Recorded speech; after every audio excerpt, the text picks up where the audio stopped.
আপনার ওয়েবসাইটে যখন হচ্ছে কোনো একটা ইমেজ আপলোড করবেন, তাহলে ইমেজটা কি কম্প্রেস করা খুবই ইম্পর্টেন্ট। এটা আসলে ইম্পর্টেন্ট এসইওর ক্ষেত্রে। আপনি যদি এসইওর দিকে তাকান, আপনি যদি এসইও ফোকাস করেন, বা আপনি যদি একজন এসইও এক্সপার্ট হয়ে থাকেন, সেই ক্ষেত্রে এটা অবশ্যই অবশ্যই ইম্পর্টেন্ট। কারণ ইমেজ কম্প্রেস করার ফলে আপনার ইমেজের সাইজটা তো ছোটো হবে। কারণ আপনি হয়তোবা যে মেইন ইমেজটা তৈরি করতেছেন বা ক্লিক করতেছেন, ওই ইমেজটার সাইজটা অনেক বড়, কয়েক হচ্ছে মেগাপিক্সেল, কয়েক এমবি।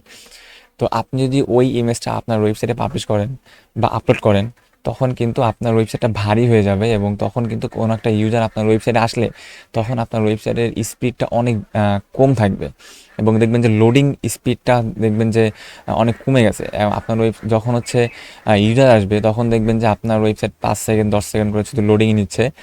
যদি আপনি কয়েকটা ভারী ইমেজ, বড় সাইজের ইমেজ আপনার ওয়েবসাইটে আপলোড করে রাখেন, এই জন্য ইমেজ কম্প্রেস করা খুবই খুবই ইম্পর্টেন্ট, যাতে ইমেজের ফাইলটা ছোট হয়, ইমেজটা হালকা হয়, এবং আপনার ওয়েবসাইট স্পিডটা অনেক অনেক বাড়ে।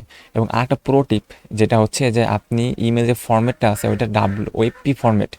দেখবেন যে ওয়েবপি ফরম্যাট আছে, আপনি যদি অনলাইনে সার্চ করেন যে পিএনজি টু ওয়েবপি ফরম্যাট কনভার্টার, বা জেপিইজি টু ওয়েবপি কনভার্টার, আপনি দেখতে পারবেন যে আপনার যে রেগুলার যে ইমেজগুলো আমরা তুলি, সেগুলো হচ্ছে পিএনজি ফরম্যাট বা জেপিজি ফরম্যাটে আসে।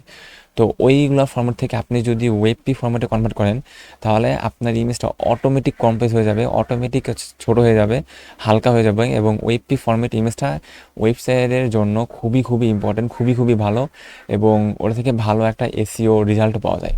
তো এর জন্য আজকে থেকে যখন ইমেজ ইউজ করবেন, অবশ্যই ইমেজটা কম্প্রেস করবেন এবং ওয়েবপি ফরম্যাট ইউজ করবেন।